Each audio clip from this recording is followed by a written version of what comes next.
What's up tout le monde? Allô? Aujourd'hui, on se retrouve pour un nouvel épisode du Day to Day Le podcast du Démarque présenté par Guru Energy. où on jase de marketing puis de parcours inspirant. Sans plus tarder, bonne écoute. Bonjour tout le monde, bon matin. On est avec Pascal Turpin, directrice marketing chez Novatize. L'objectif du podcast de ce matin, en fait, c'est d'établir Novatize en tant qu'agence marketing, puis aussi qu'est-ce qu'elle fait dans son day-to-day. Puis on va aborder le sujet du Black Friday, les périodes de promotion, puis comment que ça se vit en agence. Fait que Pascal, je te laisse la parole. Tu veux-tu un peu nous parler de ton background personnel? Tu viens de où? Qu'est-ce que tu manges en hiver? Peu importe, vas-y, lâche-toi. Oui, salut. Qu'est-ce que je mange en hiver? Je suis pas sûre que c'est ça que vous voulez savoir. Hein? En fait, j'ai commencé, mettons, mon parcours académique. J'ai fait ma technique en gestion de commerce. Puis après ça, j'ai fait le deck bac à FSAU Laval. Fait que j'ai fait mon bac en marketing suite à ma technique. Puis dès mon stage de technique, j'ai déjà commencé à travailler en agence. OK. Fait que j'ai travaillé en agence pendant tout mon bac aussi. J'étais dans le démarque en plus, donc retour aux sources aujourd'hui, on est content. Puis c'est ça, j'ai continué à travailler en agence après mon bac. Puis j'ai rejoint Novatize en 2020. 2020 étant la ruée vers l'or du commerce électronique, par exemple. Il y a eu bien des affaires négatives qui se sont passées en 2020. Pour Novatize, ça a été... on a bien tiré notre épingle du jeu, mettons. Puis, j'ai commencé dans l'équipe des ventes. En fait, à ce moment-là, on était genre 15, là, fait qu'on portait plusieurs chapeaux. Puis, je faisais les ventes, je faisais le service conseil. C'était un peu de gestion de projet. Puis, 2 ans après mon arrivée, on a décidé d'ouvrir le département marketing qui n'existait pas avant ça. Puis que j'ai ouvert le département marketing, on a construit une équipe. Puis, depuis ce printemps, le printemps 2024, j'ai rejoint l'équipe de direction. Puis là, je suis directrice marketing. Super, super. Puis dans tes débuts en agence, t'avais quel poste, là? J'ai fait plusieurs choses. J'ai commencé en travaillant dans une agence de RH où j'étais responsable du marketing RH. Fait que j'ai eu cette petite spécialisation-là. Puis après ça, j'ai travaillé vraiment dans une agence purement branding, pub. Puis là, j'étais conseillère. Fait que je faisais de la charge de projet, la relation client. Ouais. Très cool. Ouais. Puis le day-to-day, ça ressemble à quoi d'une directrice marketing? Oui, chez Novatize spécifiquement, ça va être différent d'un endroit à l'autre, là. Mais mon équipe et moi, on est responsables à la fois de tout ce qui est génération de nouveaux clients, rayonnement de Novatize en tant qu'entreprise au niveau des prospects, mais aussi tout du volet marketing RH, fait que rayonnement envers des candidats potentiels pour être certain d'attirer les meilleurs talents dans notre équipe. Fait que c'est les 2 grands objectifs. Puis, tu sais, après, notre quotidien, c'est vraiment... tous les volets de la communication. Fait que c'est autant le site web que le CRM, que la création de contenu, photos, vidéos, les réseaux sociaux, les événements. Fait que on en couvre assez large. C'est vraiment, vraiment varié. Il n'y a pas une journée qui se ressemble. Puis chacun des membres de l'équipe a vraiment certaines spécialités. Il y en a qui vont avoir des spécialités en ads, par exemple, d'autres plus en coordination d'événements. Puis c'est ça, on se complète. Puis voilà. Très cool. Ouais. Cool. On a abordé le sujet de Novatize, mais au final, peux-tu nous décrire concrètement c'est quoi cette agence? C'est quoi Novatize? Ouais. Ouais. J'en ai glissé un mot tantôt, là.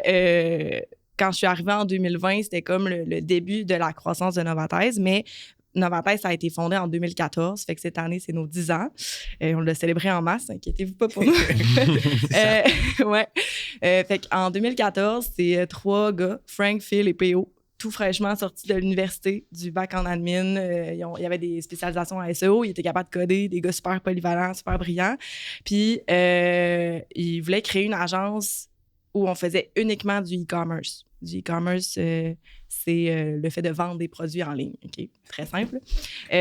Puis, tu sais, aujourd'hui, ça semble anodin, là, dans le sens où on achète tous des trucs en ligne. Ça fait partie de nos comportements. Il n'y a rien de surprenant là-dedans. Mais, tu sais, si on se ramène en 2014...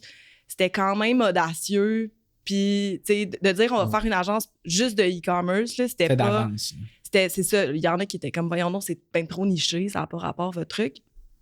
Bon, quelques années plus tard, on leur a donné raison, mettons. Là. Fait que, tu sais, ça se voulait pas. Tu sais, il y a des agences web qui sont plus généralistes, qui vont faire à la fois des sites de présentation, de la stratégie numérique, plein de trucs. Nous, on fait juste du e-commerce. Fait que nos clients, il faut qu'ils vendent des produits en ligne. Si tu ne vends pas de produits en ligne, tu n'es pas notre client. C'est simple de même. Fait que c'est ça. Ils ont fondé en 2014. Après, il y a eu une couple d'années où c'est en mode start-up un peu. Moi, j'ai rejoint en 2020. Comme je vous ai dit, on était une quinzaine.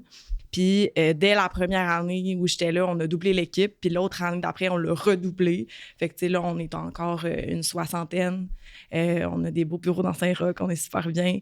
Puis, vraiment, là, le core, c'est d'accompagner des entreprises qui veulent vendre des produits en ligne. Fait qu'on a... La majorité de l'équipe, c'est une équipe de développement. Fait que c'est une équipe de services technologiques. Fait qu'ils vont bâtir des plateformes. On est un partenaire clé de Shopify au Canada. Fait qu'on fait beaucoup des sites Shopify. Puis, on a plein de services qui orbitent autour de ça. Fait qu'on a des services marketing, par exemple. On va jaser de ça aujourd'hui.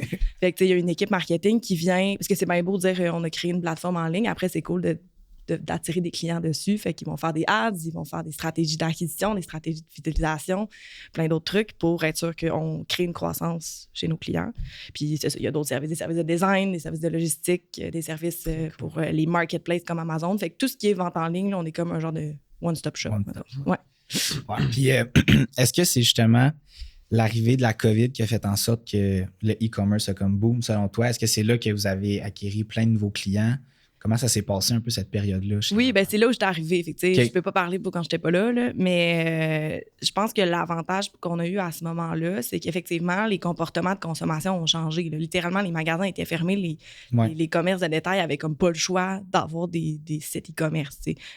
La majorité d'entre eux, on avait déjà. Des fois, ils voulaient les améliorer. Ça devenait un canal super important de vente.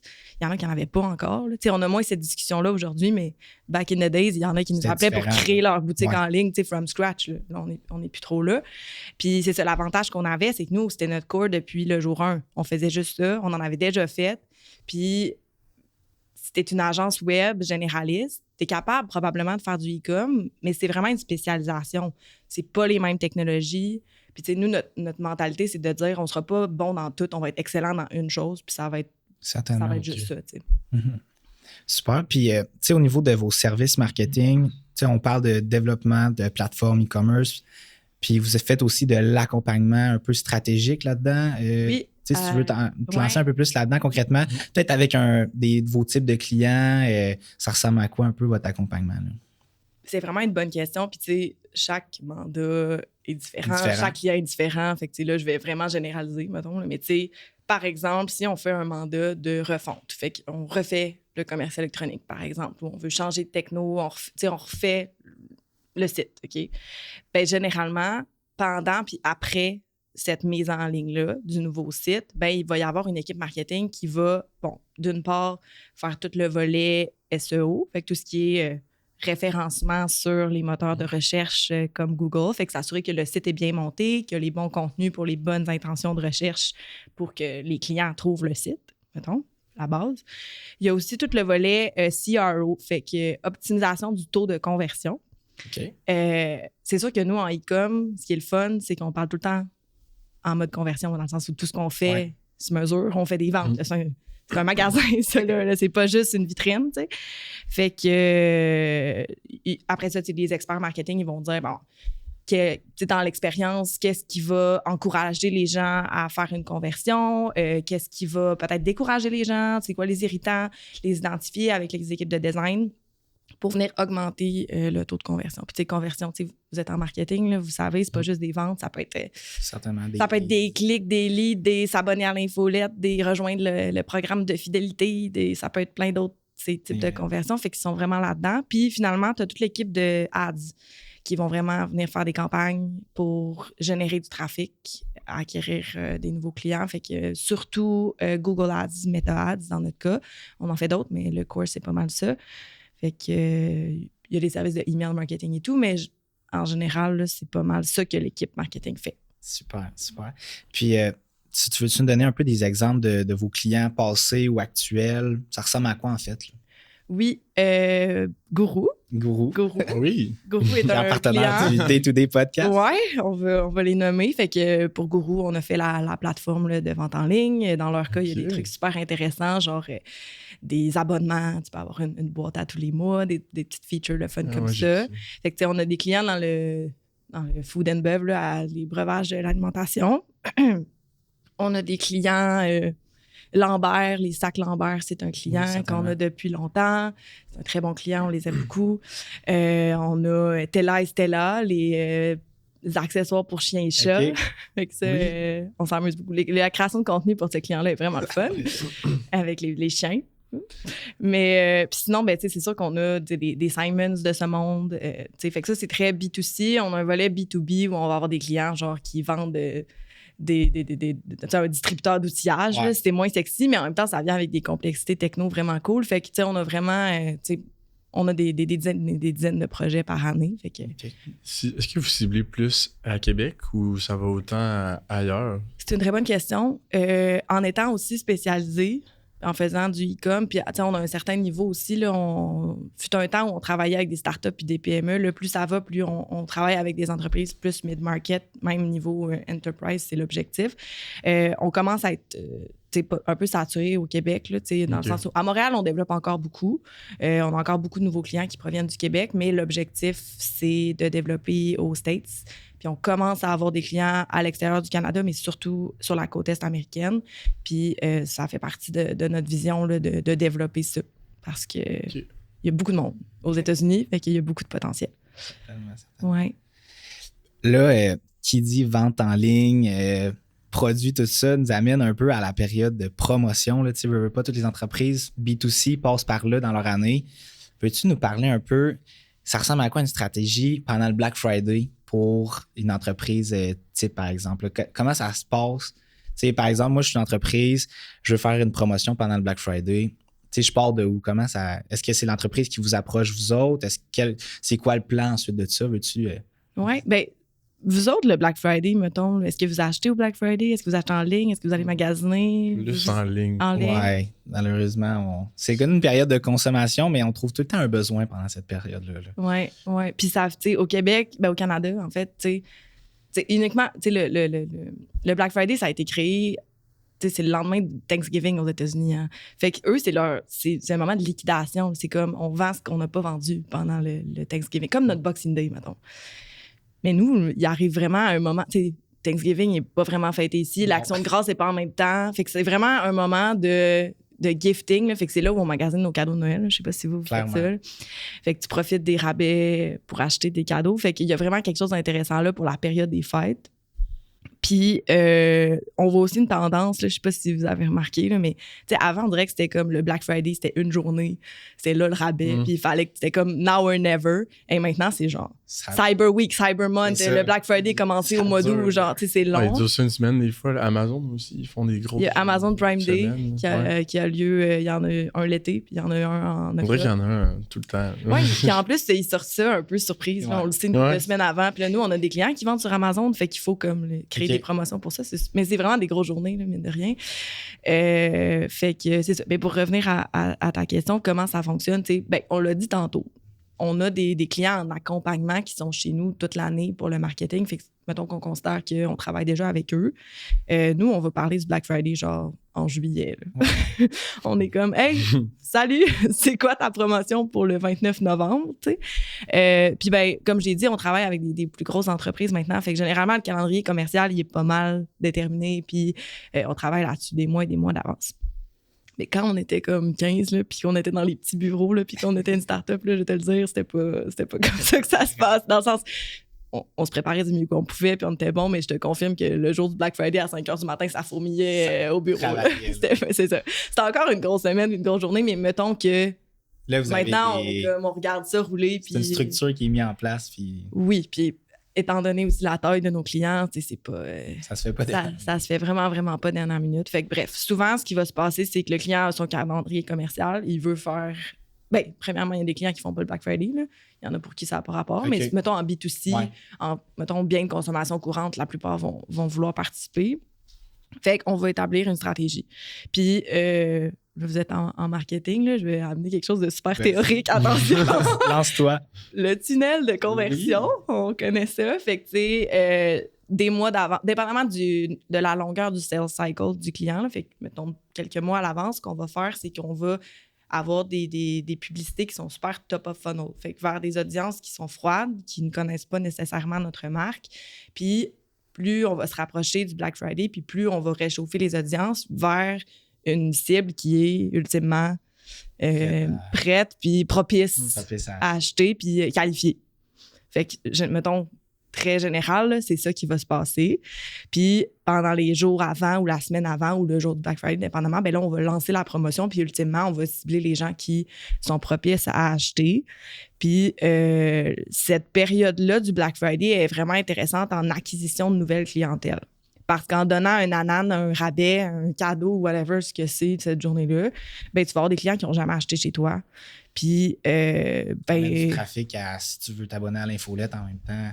Ben là, c'est ça le point. Tout ce qu'il y a autour de ça aussi. Exact, parce que là, tu es venu pour la première fois sur mon site, tu as acheté, ben mon objectif après, c'est de te fidéliser. Exact, c'est de te fidéliser. Fait que, mettons, la stratégie en général, elle est différente pour chaque client, mais en gros, mettons, c'est ça. Comment la stratégie de promotion est mise en place pour un client?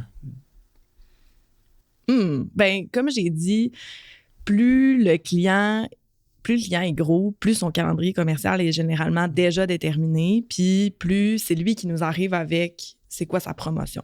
Parce qu'ils peuvent avoir des objectifs vraiment différents. Ça peut être justement de liquider une certaine collection, ça peut être au contraire de upseller vers une nouvelle gamme de produits qui est plus chère, mais qui vont donner des rabais pour venir inciter les gens à monter en gamme, mettons.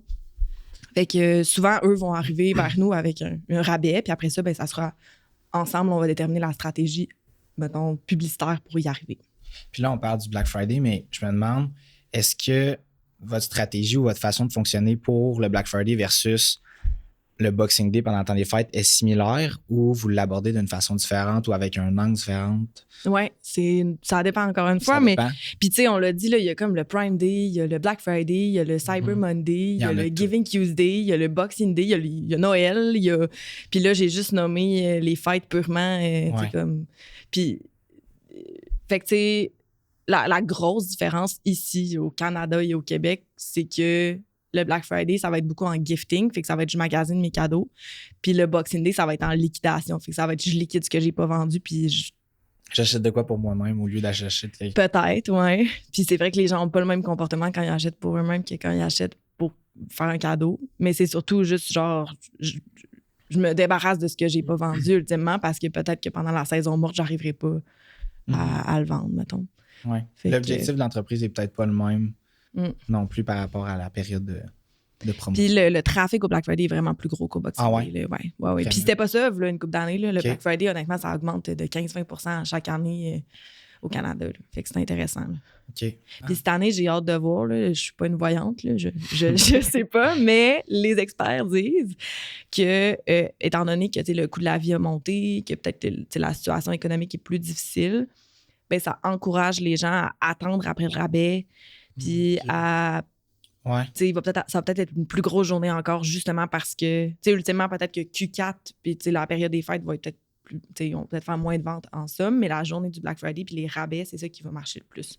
C'est vrai que je pense que c'est une tendance qu'on remarque, là. Ben, même moi, en fait, je la fais, je pense, j'attends maintenant plus une période de promotion pour acheter quelque chose. Souvent, les gens, ils font un petit panier de souhaits sur Amazon, puis attendent le Black Friday ou peu importe, puis c'est là que ça se passe.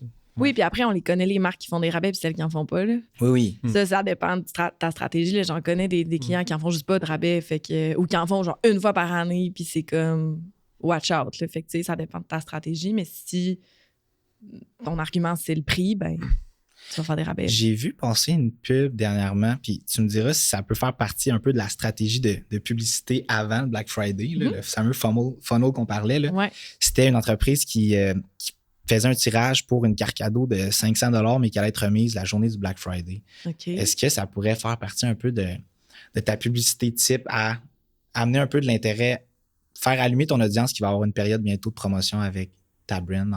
Ben, tu rappelles aux gens que le Black Friday existe, puis que c'est bientôt, puis sûrement qu'ils font du lead gen avec ça, dans le sens où tu t'inscris au concours, fait qu'on ramasse ton courriel, puis on te poivre. Littéralement. Là. Fait que c'est sûrement. Sûrement que c'est ça. Mais tu sais, j'ai déjà vu, ça, j'ai trouvé ça brillant. On a déjà fait ça avec des clients des fois parce que tu sais, les gens vont acheter au Black Friday. Ça va être le moment le plus rushant de l'année pour ton staff, pour ton entrepôt. Pour genre, tout le monde est comme a de la broue dans le toupette, mettons. Mais il y en a qui vont dire comme, à l'achat de 100 $, mettons, tu reçois une carte cadeau de 20 $ que tu pourras dépenser plus tard.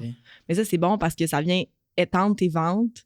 Ça vient créer peut-être des occasions dans la période morte où les gens reviennent acheter, ça fidélise. Il y a quelque chose, ça vient étaler.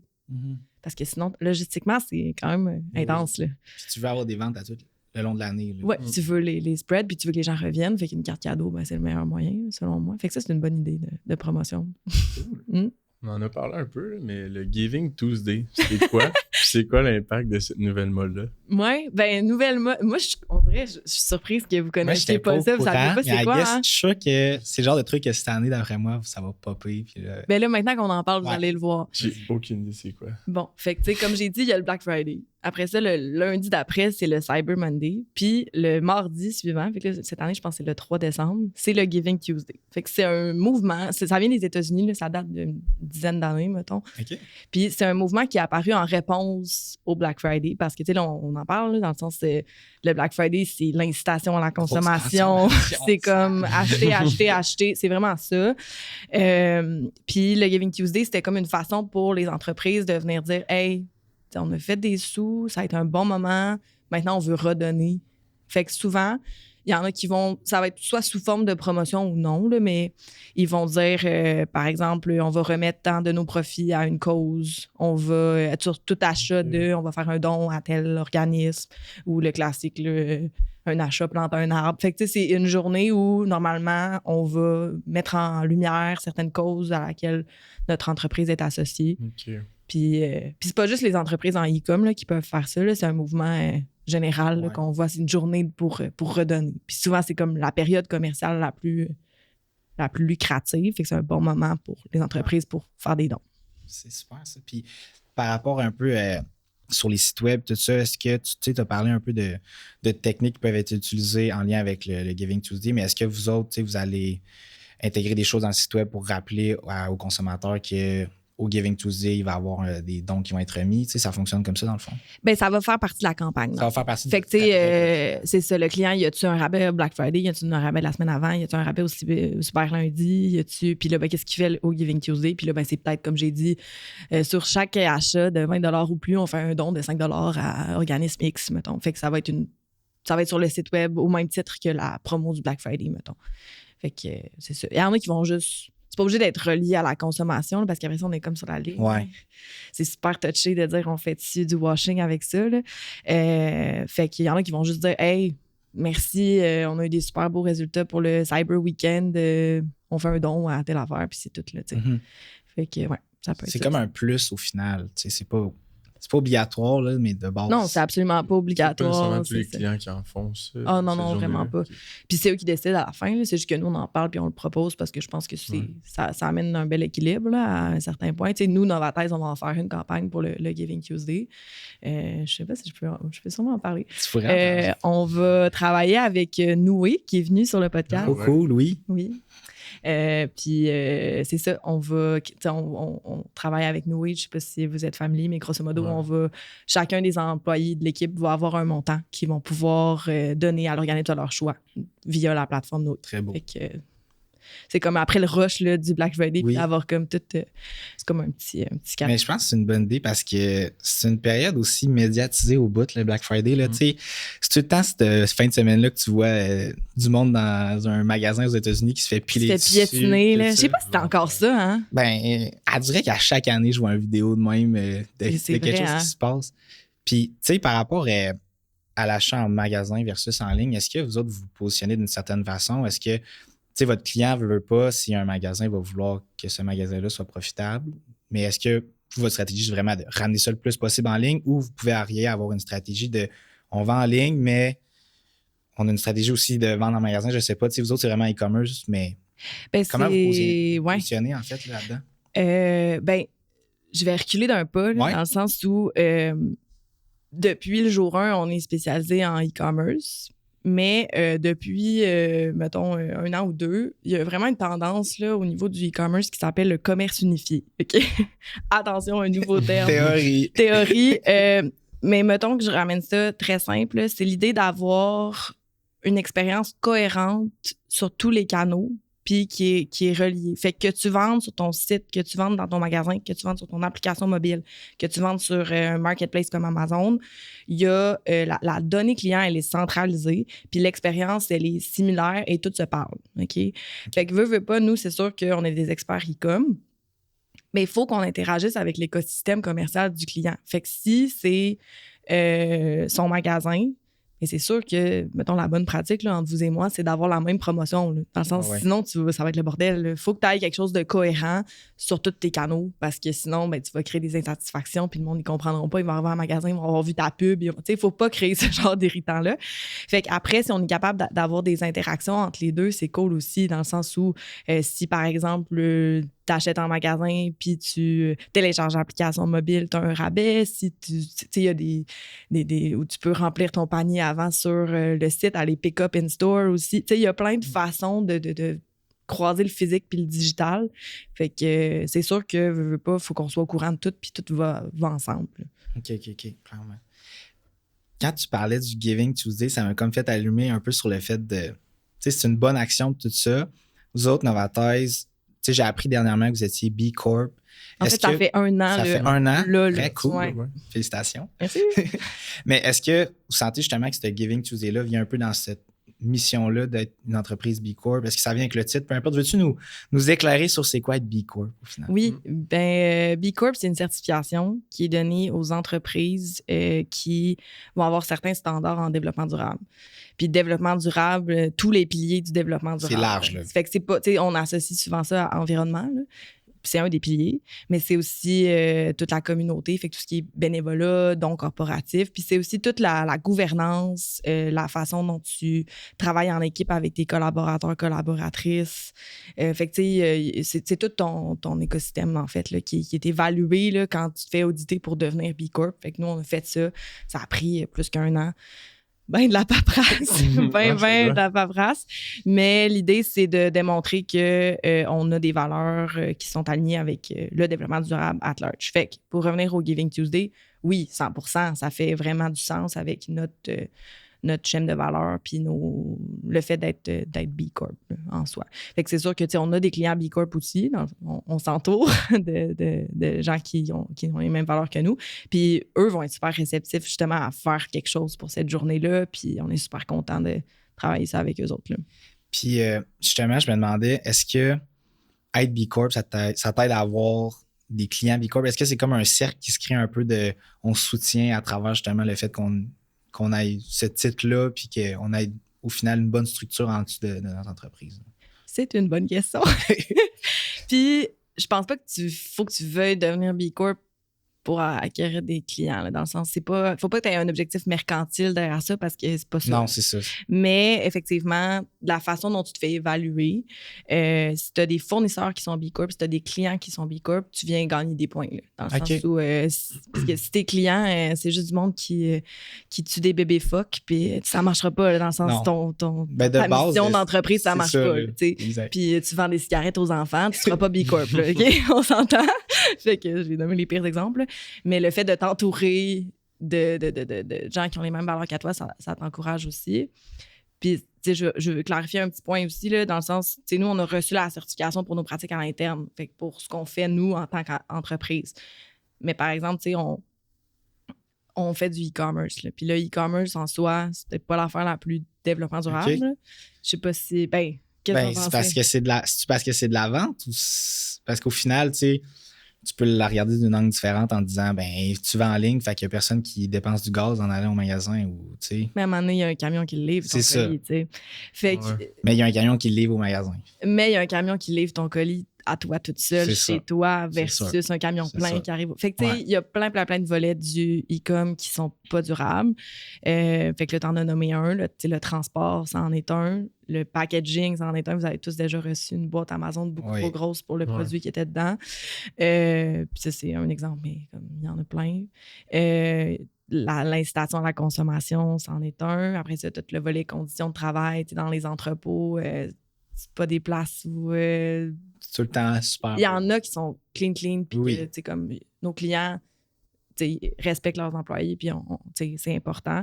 Mais il y a des places où, tu sais, on parle d'Amazon, c'est pas le king des conditions de travail, là, on va se le dire.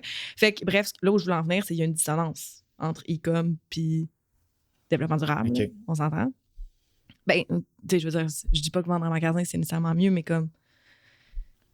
Fait que, tu sais, nous autres, on le sait que notre mission, c'est le e-com.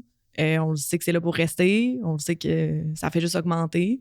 Fait que notre mission envers nos clients, c'est de les informer puis de les encourager à travers ça à faire les meilleures actions possibles dans la situation. Fait que de dire, ben là, mettons que tu as des emballages. Tu peux-tu avoir des emballages en carton recyclé? Tu peux-tu optimiser ta route de livraison avec un AI qui va faire que tu vas faire moins de kilométrage? Ça va être gagnant pour tout le monde. Tu sais, fait qu'il y a façon de le faire mieux. Fait que c'est un peu ça, dans le sens où on le sait qu'on n'est pas parfait, ça, on ne sera jamais, le e-commerce, mais il y a moyen de faire mieux qu'on fait là. Rester, fait mais c'est un peu ça le point. Aussi bien le faire de la bonne manière que juste de le faire de même. T'sais. C'est ça, parce que mettons qu'on voudrait shut down le e-commerce, c'est pas ça. Là. Probablement qu'il y a bien d'autres problèmes qui arriveraient. Exact. Fait que là, on veut juste améliorer les pratiques, dans le fond. Oui. Puis, est-ce que justement, ce titre-là, aller chercher le titre B Corp, c'était quelque chose que, je sais pas si ça vient de toi ou quelqu'un à l'interne, mais est-ce que c'était quelque chose que vous aviez en tête dans vos années futures? Puis là, vous étiez comme, ben là, c'est le bon timing, on est prêt. Peux-tu nous éveiller un peu sur comment ça partit, ce thinking-là, de vouloir aller chercher ça? On avait un comité de développement durable à l'interne depuis 5 ans. Puis c'est juste parce que quand tu essaies de te donner des objectifs dans un comité puis que tu essaies que les choses se passent, ben c'est le fun d'avoir un but. Ouais. Puis la certification en soi, c'est comme un parcours. Là, parce que c'est pas une finalité non plus, là, dans le sens où c'est juste tout ce qui est listé comme idée pour gagner des points dans la certification, mais c'est toutes des bonnes pratiques que tu peux appliquer. Fait que genre, c'était quasiment comme le parcours qui nous intéressait parce que ça nous amenait des bonnes idées. Puis c'est-tu un statut qui est réévalué à chaque année, la certification? Aux 3 ans. Aux 3 ans. Puis thank God, parce que ça nous a pris 2 ans de l'avoir. Fait c'est à l'externe? Oui, B Corp, c'est mondial. Fait que c'est ça. Il y a des auditeurs qui viennent nous checker puis qui viennent valider via une plateforme. Fait que c'est quelque chose. Fait que dans 2 ans, il va y avoir des démarches de réévaluation. Ben même avant ça, il va falloir parce que à chaque année, les standards sont de plus en plus élevés. Fait que quand tu te certifies une première fois, mettons que tu changes rien puis que tu fais exactement ce que tu faisais, tu l'auras pas. OK, il faut avoir une évolution. Faut que ça soit amélioré, genre. Fait que ça amène une bonne structure, là, puis ça t'oblige à faire mieux, ce qui est une bonne chose. Mais oui, 100%. Ouais. Puis tu sais, ça, on parle que c'est un projet qui avait été pensé avant. Pour l'avenir de Novatez, c'est quoi vos projets futurs maintenant, tu sais, avec un pas de recul, tu sais, là, vous regardez l'avenir, là?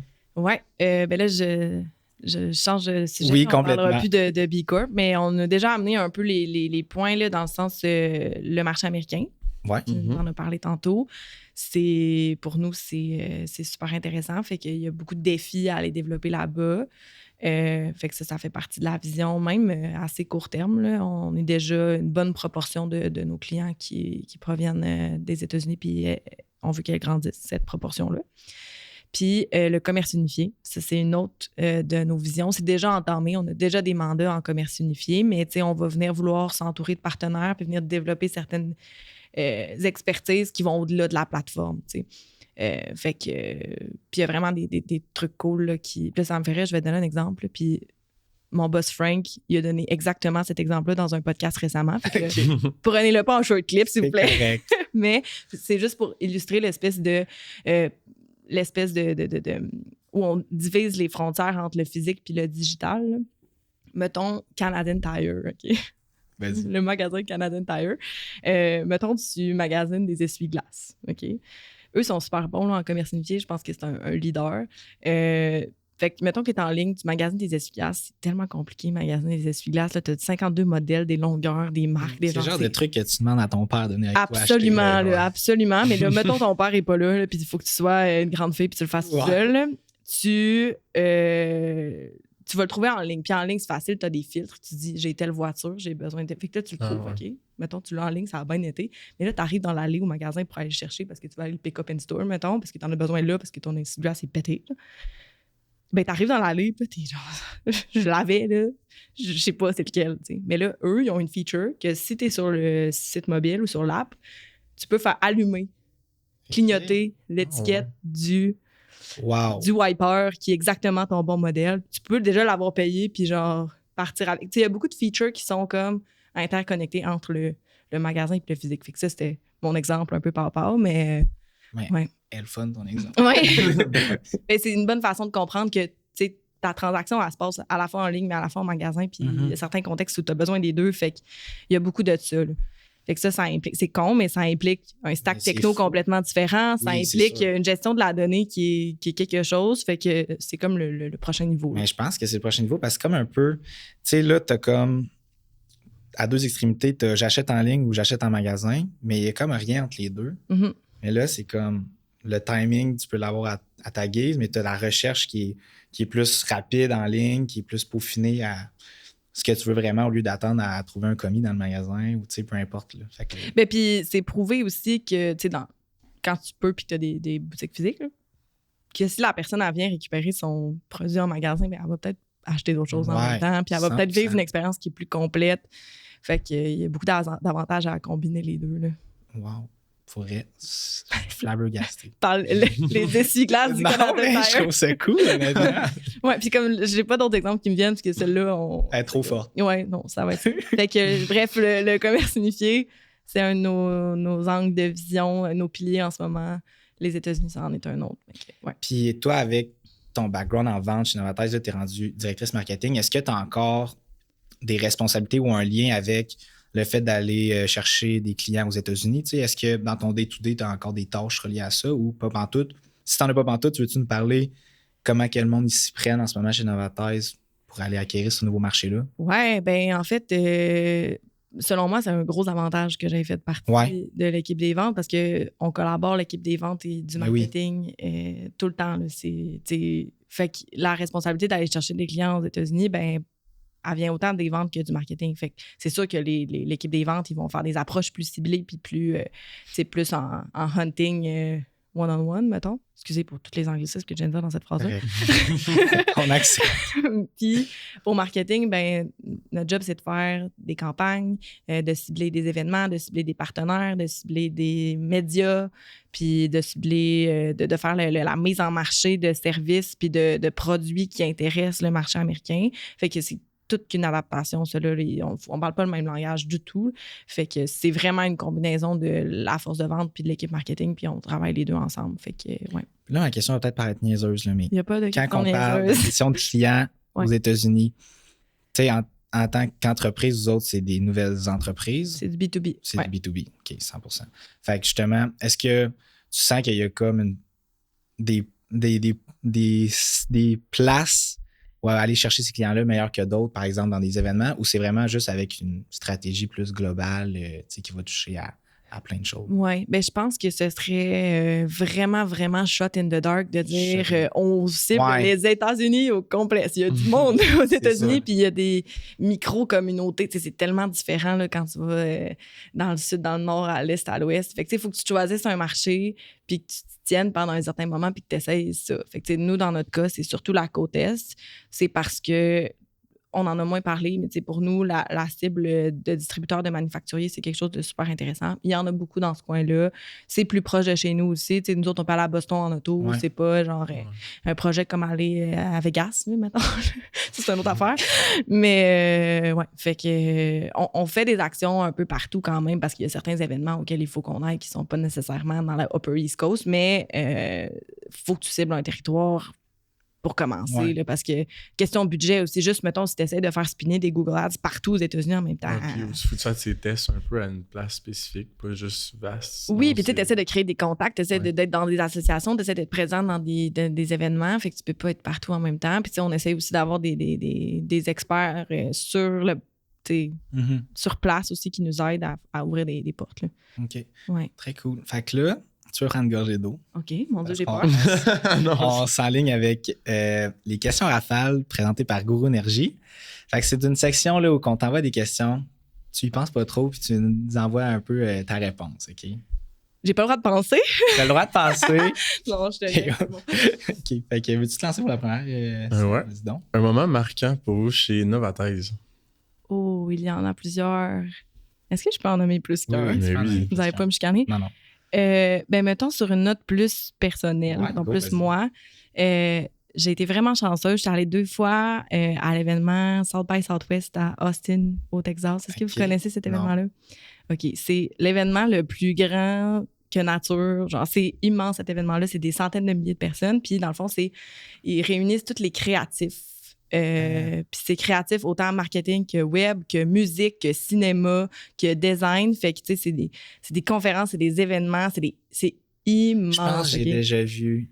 Ça s'écrit SXSW, là, South by Southwest. Puis j'en ai fait des événements, là, mais ça, là, c'est comme... C'est genre Market XP au bout, là. Ah, c'est... Là-bas, c'est capoté, là. Non, ça n'a aucun... C'est comme les activations de marque qui n'ont aucun sens. Tu sais, comme...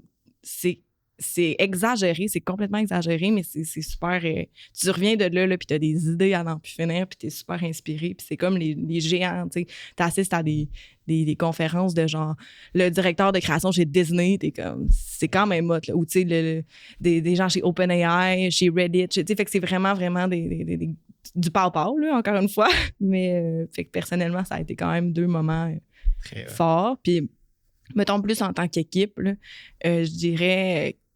Quand on a déménagé dans nos nouveaux bureaux, là, ça fait à peu près quasiment 2 ans. On était dans un petit local dans Saint-Roch. C'était où? C'était sur Charest, en face du Walk and Roll. Je sais pas si vous savez le Walk and Roll. Fait qu'on avait un petit local. Honnêtement, à la fin, là, on se pilait dessus. Je vous l'ai dit tantôt, là, on a comme doublé. Fait que on était tout pognés. C'était un peu tout croche. C'était le bordel là-dedans. Une gang d'ados dans un... Ça avait l'air de ça. Puis là, on a... signé un bail avec, encore dans Saint-Roch, mais... un autre building. Un autre building. L'espace était 5 fois plus grand que celui qu'on avait. Puis, on a une terrasse, c'est vraiment beau. Puis, moi, je trouve ça important encore aujourd'hui d'aller au bureau. Là. Moi, je suis une personne qui aime ça, avoir le hybride, là, la chance de faire les deux. Puis, on a fait un party d'ouverture, on a invité les clients, on a invité les partenaires. Puis là, c'est comme, tu sais, moi, j'ai comme eu un moment de genre, OK, ouais, c'est comme... ça se passe. Là, comme c'est sérieux notre affaire, ça fonctionne, on a atteint un certain step, puis ouais. Wow. C'était quand même un moment clé. Puis j'imagine pas les fondateurs, eux autres, ils ont dû se pogner en 2 minutes. Mais ouais. Good job, ouais, c'était cool. Parfait. Là, on change complètement de question, OK? Un outil de travail que tu pourrais pas te passer. Ah, mon Dieu. Puis là, peut-être pas de réponse classique, là, genre... Ben oui, je pourrais dire ChatGPT, puis puis... Ben, ça va avoir l'air vraiment, vraiment basique. Vas-y. Mais, tu sais, nous autres, on utilise Slack, l'outil de clavardage. Toutes les agences utilisent ça. C'est comme, c'est vraiment pas original. Là. Mais j'aimerais ça qu'on fasse un podcast à un moment donné, qu'on parle de ces outils-là que tu utilises en agence. Les outils d'agence. C'est juste un truc de clavardage. Honnêtement, c'est rien de compliqué. C'est juste que moi... genre, je collabore avec tellement de monde. Genre, travailler avec mon équipe, c'est le truc qui est le plus important pour moi. Poser des questions. Fait que, tu sais, c'est là-dessus que ça se passe. T'sais, j'ai des clients, des collègues qui sont pas à Québec aussi. Fait que c'est un peu comme ça que t'entretiens le lien. Puis tu peux faire des canals aussi. Juste Nous, on a une gang de Lévis, gang de Montréal. On a tellement de channels. Honnêtement, c'est un problème. Par projet aussi. On a des channels, mais on a des channels genre pour des photos de nos chiens. Ouais. C'est comme, on a des channels pour tout. J'adore ce channel. Je mets beaucoup de photos de mon chien. Mais, fait que c'est vraiment, vraiment basique comme outil, mais sincèrement, c'est celui que j'utilise le plus. Puis pour moi, tu sais, collaborer, c'est un besoin clé. Fait que genre, c'est là-dessus que ça se passe, là, veux pas. Mais oui, clairement. Veux-tu te lancer pour l'autre? Un livre ou une ressource qui a influencé ta carrière?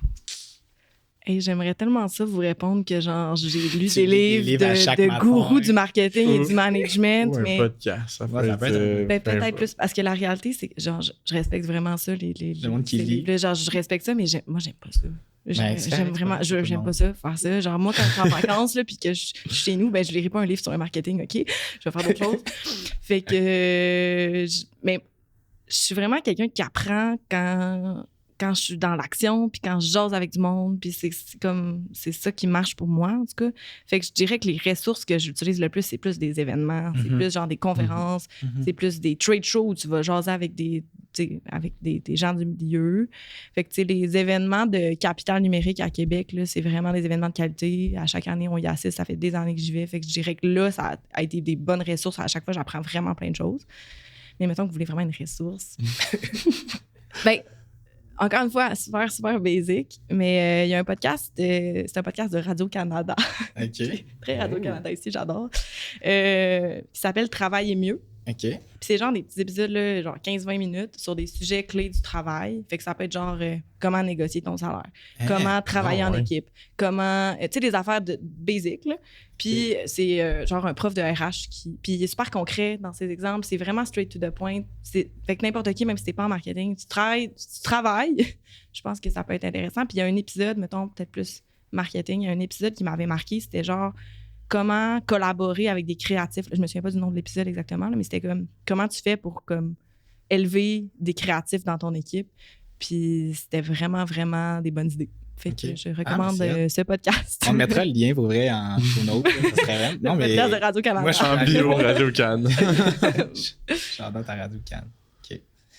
Cool. Ben, on va se lancer dans nos remerciements. Mais merci, Pascal, d'être venu aujourd'hui pour le podcast. Merci aussi à Novatize d'être présent aussi. Puis sinon, c'est où qu'on peut te retrouver Novatize? Autant LinkedIn, Instagram. Ben exact. Là, en fait, suivez Novatize sur LinkedIn, suivez Novatize sur Instagram. Les choses sont pas tout à fait pareilles. Là. Si vous êtes plus en mode corpo, allez sur LinkedIn. Allez voir un peu plus les behind the scenes. Puis les trucs plus employeurs, ça va se passer sur Instagram. Fait qu'on a des posts ouverts, tout ça, ça se passe là.